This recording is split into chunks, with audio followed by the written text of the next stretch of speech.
आज हम कक्षा 10 की प्रश्नावली 10 के बारे में पढ़ते हैं। कक्षा 10 की प्रश्नावली में व्रत के बारे में बताया गया है। व्रत क्या होता है? एक गोल आकृति को हम व्रत कहते हैं। जैसे ये कोई आकृति है, ये कोई गोल आकृति है, इसको हम व्रत कहेंगे। व्रत में क्या क्या होता है? व्रत में ये व्रत का केंद्र होगा, केंद्र ओ, और केंद्र को ओ लिख सकते हैं हम। इस बिंदु को हम पी लिख सकते हैं, आर लिख सकते हैं, ए लिख सकते हैं, जो भी हम हमारी मर्जी से कुछ भी लिख सकते हैं। केंद्र जो है, व्रत का केंद्र जो है ओ लिखा हमने, इसकी जगह भी हम अपनी मर्जी से कोई भी नाम दे सकते हैं। तो ये व्रत का केंद्र। फिर है व्रत की त्रिज्या। त्रिज्या को हम आर से लिखते हैं, रेडियस।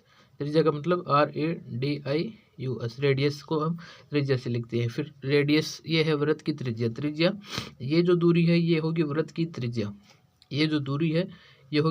त्रिज्या। फिर त्रिज्या का डबल आर को हम 2R करेंगे तो ये हो जाएगा व्रत का व्यास। क्या हो जाएगा? व्रत का हो जाएगा व्यास। त्रिज्या को डबल करेंगे तो ये दूरी जो आएगी ये होगी व्रत का व्यास। ये जो दूरी है ये व्रत का व्यास हो जाएगी। ये यहाँ से यहाँ तक की दूरी व्रत की त्रिज्या है। ये व्रत की त्रिज्या है। अब व्रत की त्रिज्या, ये जो बाहरी पूरा व्रत का आवरण है या फिर व्रत का परिमाप बोले हम इसको, परिमाप या परिधि बोलते हैं इसको। परिमाप का मतलब होता है कि व्रत की लंबाई व्रत के जो सर्किल बाहर की दूरी है, इस आकृति की लंबाई कितनी दूरी बन रही है, या इसकी परिधि कितनी है, इसका घेराव कितनी दूरी में, ये कितना है मीटर में, कितनी मीटर है, कितनी सेंटीमीटर है, कितनी इंच है, ये व्रत की परिधि है। अब व्रत की अलग अलग प्रॉपर्टीज के बारे में जानते हैं, या ऐसे व्रत के गुण जो होते हैं वो पढ़ते हैं। तो व्रत में क्या है, एक तो ये तो व्रत का व्यास है। अब हम इस व्यास को धीरे धीरे ऐसे या तो ऊपर की तरफ ऐसे इसको इधर खिसकाते हैं, धीरे धीरे इधर खिसकाएंगे तब इसकी लंबाई कम होती जाएगी। ये और लंबाई कम हो गई, ये लंबाई और कम हो गई, फिर ये दोबारा और कम हो गई, फिर ये और कम हुई। एक बिंदु ऐसा आएगा, एक बिंदु, और ऐसे बढ़ाते जाएंगे इसको, तब एक ये बिंदु A है, ये बिंदु R है, और ये बिंदु P है। फिर हमने R' और एक P' बना दिया, ये एक और छोटी हो गई, थोड़ा व्यास की लंबाई और कम हो गई। फिर से हमने R' और P' बना दिया, एक इस रेखा को हमने यहाँ तक बढ़ा दिया, फिर हमने यहाँ तक बढ़ा दिया। एक बिंदु ऐसा आएगा कि यहाँ आके ये दोनों R', ये दोनों बिंदु R और P एक ही हो जाएंगे। ये एक बिंदु ऐसा आएगा कि दोनों R और P एक ही हो जाएंगे। इस बिंदु को क्या कहेंगे हम? व्रत और रेखा। व्रत और रेखा PR का स्पर्श बिंदु। अब हम इसकी परिभाषा के बारे में पढ़ते हैं। देखिए क्या क्या परिभाषा दी हुई है। इस प्रकार है इसकी परिभाषा की व्रत की परिभाषा क्या लिखेंगे हम? व्रत एक समतल में स्थित उन बिंदुओं का समुच्चय होता है जो उस समतल में स्थित दिए गए स्थिर बिंदु से नियत दूरी पर होते हैं। वह व्रत जिसका केंद्र O तथा त्रिज्या R हो तो सामान्यतः इसको COR के द्वारा व्यक्त करते हैं। जैसे ये कोई स्थिर बिंदु है, स्थिर बिंदु, और इस स्थिर बिंदु से ये हमने व्रत बना दिया, एक ऐसा ये व्रत बना दिया इस स्थिर बिंदु से। तो ये स्थिर बिंदु से एक व्रत बना दिया, और इस स्थिर बिंदु से ये जितनी भी दूरियां हम खींचेंगे व्रत की परिधि की ओर, ये सारी दूरियां समान होगी। ये जितनी भी दूरियां खींचेंगे हम, समान दूरियां होंगी। इसमें क्या कहा गया है? एक स्थिर बिंदु से समान दूरी पर उन बिंदु स्थित एक समतल तो हो ही गया है। एक समतल में उन बिंदुओं का समुच्चय, समतल में स्थित उन बिंदुओं का समुच्चय होता है जो उस व्रत में दिए गए स्थिर बिंदु से नियत दूरी पर होते हैं। वह व्रत जिसका केंद्र O तथा त्रिज्या R हो तो सामान्यतः COR के द्वारा व्यक्त करते हैं। COR के द्वारा COR के द्वारा व्यक्त करते हैं। O व्रत का केंद्र और R त्रिज्या है। O व्रत का केंद्र और R क्या है? त्रिज्या है। अगला हम लिखते हैं, अगली क्या है? व्रत की छेदक रेखा। वह रेखा जो व्रत को दो अलग अलग बिंदुओं पर काटे व्रत की छेदक रेखा कहलाती है। चित्र में AB रेखा इस तरह देख लेते हैं। ये कोई व्रत बनाया हमने, ये मान लेते हैं ये एक व्रत है, इसका केंद्र O है और ये एक रेखा खींच दें हमें से, तो ये रेखा रेखा AB क्या कहलाएगी? व्रत की छेदक रेखा कहलाएगी। व्रत की छेदक रेखा कहलाएगी। और ये दो उभयनिष्ठ बिंदु है व्रत की छेदक रेखा के और व्रत की ऊपर स्थित उभयनिष्ठ बिंदु। और ये रेखा अगर इधर खींचते हैं हम AB रेखा AB, तो बिंदु A ये मान ले बिंदु B, एक बिंदु ये B हो गया, एक बिंदु A गया, तो ये उभयनिष्ठ बिंदु व्रत के किसी बिंदु पर होंगे तब तो ये उभयनिष्ठ बिंदु होगी, तब तो ये रेखा छेदक रेखा होगी। और ये रेखा बाहर की तरफ है, जैसे ये हमने इसके पैरेलल एक रेखा ये बना दी, ये क्या है? अप्रतिच्छेदी रेखा। ये क्या है? अप्रतिच्छेदी रेखा। ये क्या कहलाएगी? अप्रतिच्छेदी रेखा। अगली परिभाषा हम पढ़ते हैं व्रत की स्पर्श रेखा के बारे में। स्पर्श रेखा PQ या हम PQ या कोई भी PR या AB कोई भी नाम दे सकते हैं। व्रत की स्पर्श रेखा वह रेखा है जो व्रत को ठीक एक बिंदु पर प्रतिच्छेद करती हो। व्रत को सिर्फ एक बिंदु पर प्रतिच्छेद करने वाली रेखा को हम स्पर्श रेखा कहते हैं। और अर्थात एक ऐसी रेखा जो व्रत को केवल एक ही बिंदु पर स्पर्श करती हो। व्रत को केवल एक ही बिंदु पर स्पर्श करती हो, व्रत की स्पर्श रेखा कहलाती है। व्रत को केवल एक ऐसी रेखा जो व्रत को केवल एक ही बिंदु पर स्पर्श करती हो, व्रत की स्पर्श रेखा कहलाती है। स्पर्श रेखा और व्रत के उभयनिष्ठ बिंदु को हम स्पर्श बिंदु कहते हैं। व्रत के स्पर्श रेखा और उभयनिष्ठ बिंदु को हम क्या कहेंगे? स्पर्श बिंदु कहेंगे। स्पर्श रेखा ये हो गई व्रत की स्पर्श रेखा, ये व्रत हो गया, ये व्रत की मान लेते हैं हम स्पर्श रेखा। ये बिंदु है A, तो ये स्पर्श रेखा है, स्पर्श रेखा, और ये व्रत है। इस बिंदु को क्या कहेंगे हम? स्पर्श बिंदु कहेंगे। स्पर्श बिंदु पर स्पर्श करती हो व्रत की स्पर्श रेखा कहलाती है। स्पर्श रेखा और व्रत के उभयनिष्ठ बिंदु को हम स्पर्श बिंदु कहते हैं। आगे क्या कहा गया है? व्रत के एक बिंदु पर एक और केवल एक स्पर्श रेखा होती है। अगर ये व्रत का कोई एक बिंदु है, ये बिंदु है, तो इस बिंदु पर एक ही स्पर्श रेखा हो सकती है। इस बिंदु पर एक ही स्पर्श रेखा हो सकती है। जैसे इस बिंदु पर एक स्पर्श रेखा, इस बिंदु पर देखें तो इस बिंदु पर भी एक ही स्पर्श रेखा होगी। इस पर देखें तो इस पर भी एक स्पर्श रेखा होगी, इस पर भी एक ही होगी, इस पर भी एक ही होगी। व्रत के ऊपर अनंत स्पर्श रेखाएं हो सकती है। व्रत की परिधि पर अनंत स्पर्श रेखाएं हो सकती है। जैसे लिखें हम, व्रत की परिधि पर अनंत स्पर्श रेखाएं हो सकती है, परंतु व्रत की परिधि पर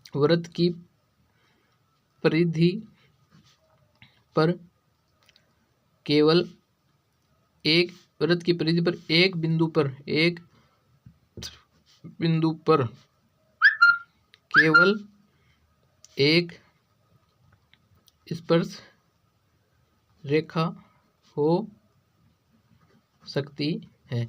व्रत की परिधि पर अनंत स्पर्श रेखाएं खींच सकते हैं हम, पर व्रत की परिधि पर एक बिंदु पर केवल एक स्पर्श रेखा हो सकती है। आगे क्या है? किसी व्रत की स्पर्श रेखा, आगे क्या है? किसी व्रत की स्पर्श रेखा छेदक रेखा की एक विशिष्ट दशा है जब संगत जीवा और के दोनों सिरे संपाती हो जाते हैं। किसी व्रत की छेदक रेखा, अब ये कोई व्रत बनाते हैं हम,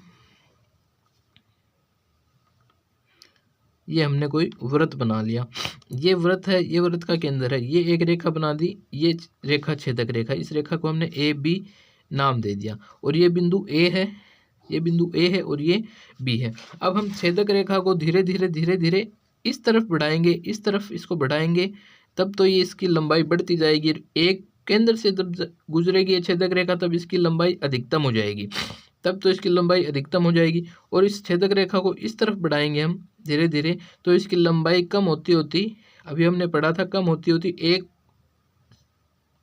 एक बिंदु ऐसा आएगा कि बिंदु ए और बिंदु बी, यहाँ ये जो बिंदु आएगा, यहाँ बिंदु ए और बिंदु बी इसी पर मिल जाएंगे। तो इस बिंदु को क्या कहेंगे हम?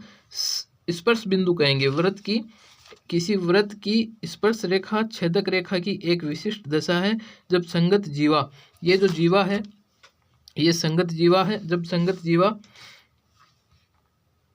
के दोनों सिरे संपाती हो जाते हैं, यानी कि ये जो संगत जीवा के दोनों सिरे, एक सिरा ए और एक सिरा बी, ये संपाती हो जाएंगे, यानी कि एक ही सिरा बन जाएंगे। इसको हम क्या कहेंगे? वृत्त का स्पर्श बिंदु कहेंगे। वृत्त की रेखा या स्पर्श रेखा का स्पर्श बिंदु कहेंगे, और स्पर्श बिंदु पर वृत्त की छेदक रेखा किसको कहेंगे? इस रेखा AB को, हमने AB नाम दिया, तो रेखा AB को हम छेदक रेखा कहेंगे। रेखा AB को हम छेदक रेखा कहेंगे, और ये इस तरफ बढ़ती जाएगी तो एक बिंदु ऐसा आएगा जो वृत्त की परिधि पर होगा, और वृत्त की स्पर्श रेखा हो जाएगी, वो छेदक रेखा वृत्त की स्पर्श रेखा हो जाएगी, और बिंदु A और बिंदु B एक ही हो जाएंगे। आगे पढ़ते हैं हम। अगला स्टेप क्या है? प्रमेय दे रखी है इसमें। प्रमेय फर्स्ट में क्या कहा? वृत्त की स्पर्श रेखा स्पर्श बिंदु से होकर जाने वाली त्रिज्या के लंबवत होती है। ये जो वृत्त की स्पर्श रेखा है, ये वृत्त की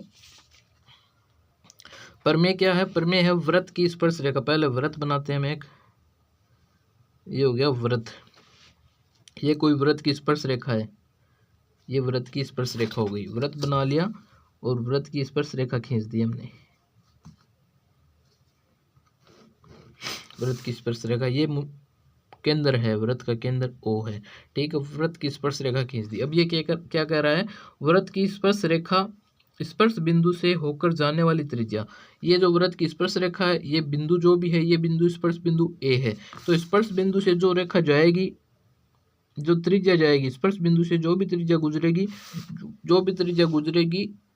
त्रिज्या के जो भी रेखा गुजरेगी, वृत्त की स्पर्श रेखा के स्पर्श बिंदु से केंद्र पर जाने वाली त्रिज्या हमेशा त्रिज्या के लंबवत होगी। यानी कि यहाँ लंबवत होने का मतलब ये कोण और ये कोण कितने डिग्री का बनेगा? 90 डिग्री का कोण बनेगा, 90 डिग्री का कोण बनेगा। और इधर भी मिला सकते हैं इसको, ये इसकी अलग प्रॉपर्टीज है, वो बाद में पढ़ेंगे हम आगे। ये 90 डिग्री होगी। अब निष्कर्ष क्या निकलते हैं इस प्रमेय के निष्कर्ष निकलेंगे कि निकाल सकते हैं कि हम वृत्त के किसी बिंदु पर एक और केवल एक स्पर्श रेखा होती है। इसके निष्कर्ष क्या है? वृत्त के एक बिंदु पर सिर्फ एक स्पर्श रेखा होती है। वृत्त के किसी बिंदु पर एक और केवल एक स्पर्श रेखा, एक बिंदु पर केवल एक और एक स्पर्श रेखा होती है। फिर अगला क्या है? स्पर्श बिंदु से त्रिज्या को समाहित करने वाली रेखा। ये जो स्पर्श रेखा है, इसका ये A बिंदु स्पर्श बिंदु है। स्पर्श बिंदु से त्रिज्या को, इस दूरी को समाहित करने वाली रेखा को वृत्त के उस बिंदु पर अभिलंबी कहते हैं। इस वृत्त के बिंदु A पर उसको अभिलंबी कहते हैं, यानी अभिलंबी कहते हैं। इस बिंदु को, इस रेखा को अभिलंब भी कहते हैं। अभिलंब का मतलब केंद्र O से वृत्त के स्पर्श बिंदु पर जो सीधी रेखा खींची जाती है, एक तो ये लंबवत होती है और ये इसको हम अभिलंब भी कहते हैं। अगली प्रमेय क्या है? प्रमेय नंबर 2। प्रमेय 2 में क्या है? ये प्रमेय फर्स्ट का विलोम है। ये क्या करे? वह रेखा जो त्रिज्या के छोर अब ये जो कोई हम वृत्त लिया है हमने, जैसे इधर और बना लेते हैं, तो ये एक कोई हमने त्रिज्या खींच ली ऐसे, और त्रिज्या केंद्र से शुरू होके यहाँ तक आ गई, तो ये त्रिज्या का छोर बिंदु क्या हो गया, त्रिज्या का छोर बिंदु हो गया, ये मान लेते हैं हम आर मान लेते हैं इसको, ये हो गया त्रिज्या का छोर। तो ये क्या है, वह रेखा जो त्रिज्या के छोर बिंदु से होकर जाती है, यानी कि त्रिज्या के छोर बिंदु से होकर जाती है। अब यहाँ इस छोर बिंदु से एक रेखा खींचते हैं हम, इस छोर बिंदु से ये हमने रेखा बना ली एक, ये रेखा बना दी हमने एक रेखा ए आर मान लो इसको, ए बी मान लो, ये बिंदु हो गया आर। तो यह वह रेखा जो त्रिज्या के वह रेखा जो त्रिज्या के छोर बिंदु से होकर जाती है और इस पर लंब है, और इस पर लंब है। अब इस पर लंब हो गया ना, ये वृत्त के छोर बिंदु से जा रही है और इस पर लंब हो ही गया है, सीधा लंब है और इस पर लंब है, वृत्त की स्पर्श रेखा कहलाती है। क्या कहलाएगी ये रेखा, क्या कहलाएगी, वृत्त की स्पर्श रेखा। अगर हमने थोड़ा बहुत इधर उधर कर दिया, इसको इस तरफ कर दिया, इस तरफ कर दिया, तब तो अलग बात है, और ये छोर बिंदु से जा रही है तो ये क्या हो गई, लंब हो गई। लंब होने का मतलब ये स्पर्श रेखा हो गई, लंब होने का मतलब स्पर्श रेखा हो गई, वृत्त के केंद्र से, हाँ स्पर्श रेखा। अगला क्या कह रहा है इसमें, अगली लाइन है, वृत्त की स्पर्श रेखा के स्पर्श बिंदु पर खींचा हुआ लंब वृत्त के केंद्र से होकर जाता है। ये कोई वृत्त की स्पर्श रेखा है, स्पर्श बिंदु से खींचा हुआ लंब, ये कोई भी, ये हमने एक स्पर्श रेखा बना दी, जैसे यहाँ ये स्पर्श रेखा ऐसे बना दी, और इस स्पर्श रेखा से हमने एक दूसरा बना लेते हैं, ये वृत्त बना लिया हमने एक, ये एक वृत्त बना लिया, ये केंद्र O है और ये एक स्पर्श रेखा बना दी हमने, ये स्पर्श रेखा ऐसे बना दी, ठीक है। इस स्पर्श रेखा से हम एक लंब खींचते हैं, ऐसे लंब खींचते हैं इस स्पर्श रेखा से, इस लंब को ऐसे लंब खींचेंगे, ये लंब हमेशा केंद्र से जाएगा। अगर हम लंब नहीं खींचते, जैसे इधर से बना देते हैं, ये लंब नहीं है, ये भी लंब नहीं है, ये भी लंब नहीं है, ऐसे कोई रेखाएं खींचेंगे तब तो केंद्र से नहीं जाएगा, तब तो वो लंब नहीं होगी। पर ये जो O और इसको हम A मान लेते हैं, O जो रेखा है, O रेखा है, ये लंब होगा, लंब होगा। और इस स्पर्श रेखा से, स्पर्श रेखा के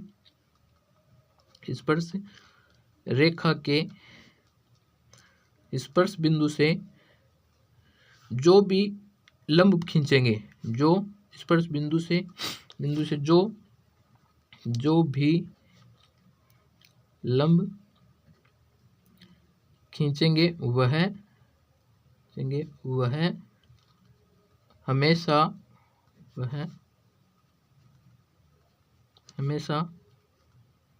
केंद्र से होकर गुजरेगा। ये जो स्पर्श बिंदु से लंब खींच रहे हैं हमेशा केंद्र से होकर गुजरेगा। अगला क्या है, वृत्त के एक बिंदु से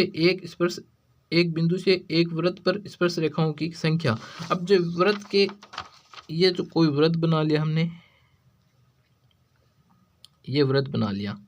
एक पहली स्थिति क्या है, वृत्त के अंदर ये कोई बिंदु ले लिया, ये केंद्र हो गया, ये इसकी त्रिज्या हो गई।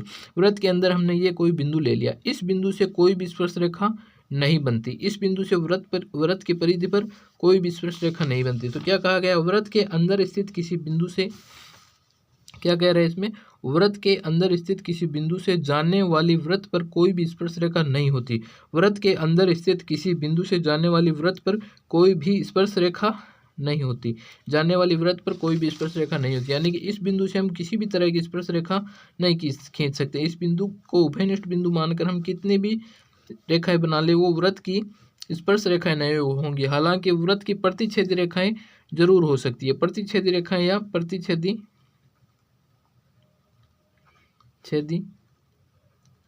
रेखाएं या छेदक रेखा जरूर हो सकती है। अगली स्थिति क्या है, वृत्त पर स्थित किसी बिंदु से वृत्त पर एक और केवल एक स्पर्श रेखा होती है। ये जो वृत्त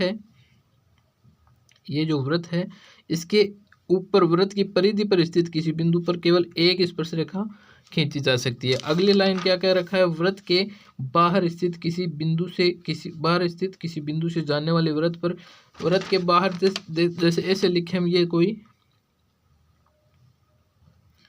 व्रत बना लिया हमने, ये यही व्रत मान लो, इसको छोड़ो, इसको छोड़ो, ये मान लो इसके बाहर स्थित किसी बिंदु। तो हम इस व्रत के इस बिंदु से देखते हैं, इस बिंदु से एक रेखा ये खींच सकते हैं हम, स्पर्श रेखा,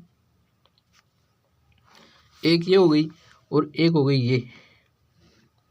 व्रत के बाहर स्थित किसी बिंदु से ये ए बिंदु मान लेते हैं, ये केंद्र ओ है, ये केंद्र ओ है, और ये लंब हो गया, एक ये लंब हो गया, ये केंद्र ओ है। तो व्रत के बाहर स्थित किसी बिंदु से व्रत के स्पर्श रेखाएं की संख्याएं कितनी होंगी? दो स्पर्श रेखाएं होंगी। तो हम यहाँ लिख सकते हैं, यहाँ लिख सकते हैं हम व्रत के बाहर स्थित किसी बिंदु से व्रत की परिधि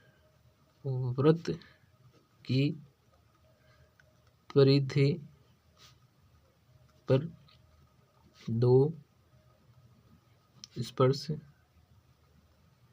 रेखाएं खींची जा सकती है। व्रत के बाहर स्थित किसी बिंदु से व्रत की परिधि पर दो स्पर्श रेखाएं खींची जा सकती है। एक बिंदु